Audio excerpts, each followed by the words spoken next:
What's up, y'all? It's B coming back at y'all another video, man. 25-8, all gas, no brakes. U.S. military obliterates Iranian ships, bombers, target missile sites.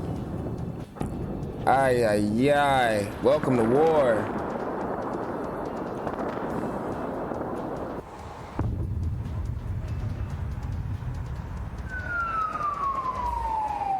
This is crazy. War in the Middle East intensifying with the entire region. What's crazy is they got a whole app, y'all, dedicated to every time a bomb drops. Look, I'm gonna show y'all. Look at this shit, bro. I'm getting notifications every time a bomb drops. You can't make this shit up, man. Now seemingly under attack. You can see smoke rising in Beirut this morning as Israel pounds Hezbollah targets there. And in Riyadh, Saudi Arabia, the embassy there hit by 2 drones, according to the Saudi Defense Ministry, with thankfully no injuries reported. That, of course, being the U.S. That's embassy. good. Now, despite the attacks and tragic deaths of now 6 U.S. service members, the American military is not slowing down, sharing these images of a newly destroyed Iranian naval ship, highlighting the massive firepower being used in this operation. Jeez, You're watching Fox Louise. and Friends First here on a Tuesday morning. I'm Todd Pyro. And I'm Carly Shimkus. President Trump says the It's Tuesday? U.S. is ahead Days of are going schedule, by. but the fighting Whoa, could man. end up It's been the lasting longer slowest than month in the initial world. projected timeline of 4 to 5 weeks. Let's head to Even Tel Aviv, like last month was slow. Like, it just feels like the months are just going by so slow. where Chief Foreign Correspondent Trey Yangst has the very latest on the ground there. Hi, Trey. Yeah, hey guys, good morning. Today, the Iranian regime continued their ballistic missile attacks against Israel. We watched here in Tel Aviv as multiple interceptions took place overhead.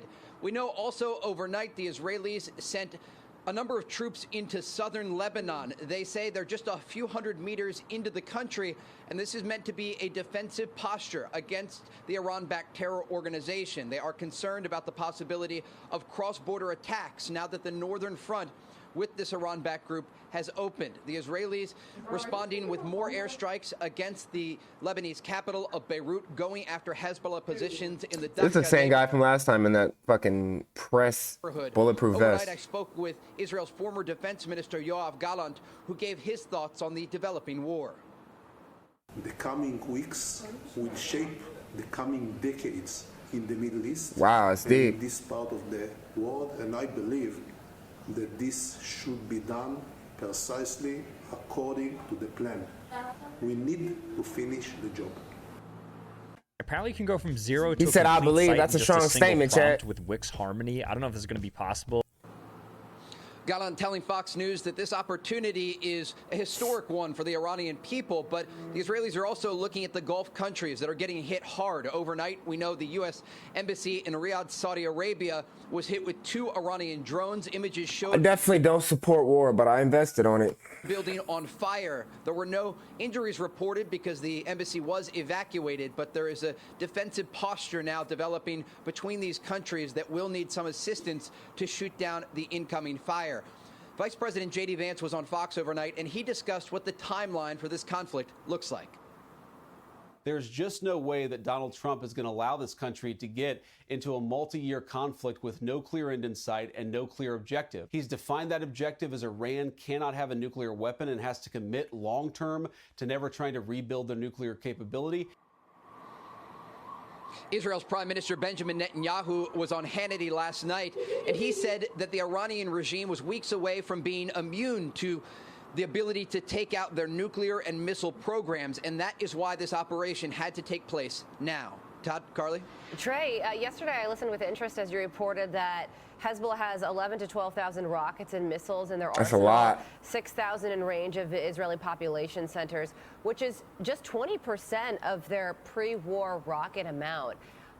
It begs the question, how hard will it be to neutralize Hezbollah in Israelis' Not too hard if they're already starting.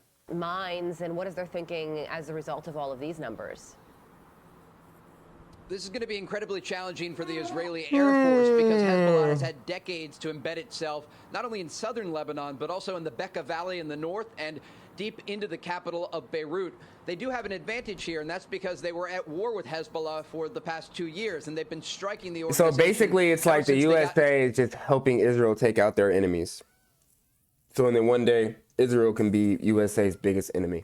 Involved in the fight following the October 7th massacre and the war that erupted between Israel and Hamas inside Gaza. And so, again, we understand that this operation to push forces into southern Lebanon is only to build a defensive posture. There's no indication they're going to go further north on the other side of the Litani River, for example. But it's an indication that the organization still has the ability to launch ground attacks. And the Israelis are concerned because Hezbollah not only has this rocket and missile arsenal, they also have ground forces that can launch anti-tank missiles and things across the border that could threaten northern Israeli communities. And remember, more than 60,000 Israelis had to be evacuated whenever the war developed, and many of them never returned to their homes in northern Israel. And so the Israelis understand the cost here, and that's the reason they are taking this new posture against the organization. Staying with the missile math here for a second, Trey, there have been reports that Iran has anywhere from between 1,500 to 2,500 missiles. In light of what you reported yesterday, which I found very, very... We know that the Israelis and the What's Americans... this? U.S. Central us is Monday. Going after these launching positions to try to neutralize the main threat that the Iranians can pose to Israel and to Gulf countries. Now, the Iranians also have shorter-range ballistic missiles, cruise missiles, and drones. They'll continue to try and target U.S. forces and Gulf countries. But if they're able to take out much of the I just got another notification for another... regime, it will give the Americans and the Israelis more ability to operate against Iran and take away that big threat. As this story develops, there is no indication that there will be a large number of ground forces that would ever enter into Iran. The posture just simply doesn't exist right now in the region. The deployment has largely been air and sea forces. I thought it was. But Israel understands the threat is not over. They're urging the civilian population here to remain close to bomb shelters, understanding that it could take days, if not weeks, to neutralize. Trey Yingst with the very latest from the region. Trey, we thank you. And of course, as always, stay safe. Staying with our Fox News alert now. Central Command announcing U.S. forces have destroyed Islamic Revolutionary Guard command and control facilities and regime air defense capabilities. All this as a new video shows U.S. forces taking out 11 Iranian naval ships in the Gulf of Oman, eliminating all of Iran's ships in the area. This as B-1 bombers successfully degrade Iran's ballistic missile capabilities. President Trump giving an update on the timeline of the U.S. military strikes. Listen. We have the strongest and most powerful, always saying this epic fury. Nigga sound like a Marvel movie. Military in the world, and we will. This nigga sound like a Marvel movie, bro. This shit, they got this shit straight out of a movie. Hold on. Cause this shit sound just like a Marvel movie, chat. I can't make this shit up, man. You can't make this shit up, bro. Like, activating shadow. Like, bro, what the fuck? 4 hours. These niggas is over. Oh my god. Like, bro. Nick Fury, like, bro, Operation Epic Fury, like, bro, come on, it sounds very similar. Substantially ahead of our time projections, but whatever the time is, it's okay, whatever it takes. We also projected 4 weeks to terminate the military leadership, and as you know, that was done in about an hour, so we're ahead of schedule there. Yeah. By a lot. Joining us now is former CENTCOM director and former U.S. Army Colonel Joe Pacino. Joe, thank you so much for joining us.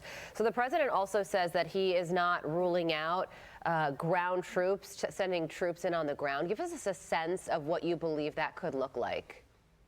Yeah, in my mind, Carly, that would be a limited troop presence for a limited time. It'd be there'd be a specific time horizon around this to allow for another leadership construct, another regime to take place.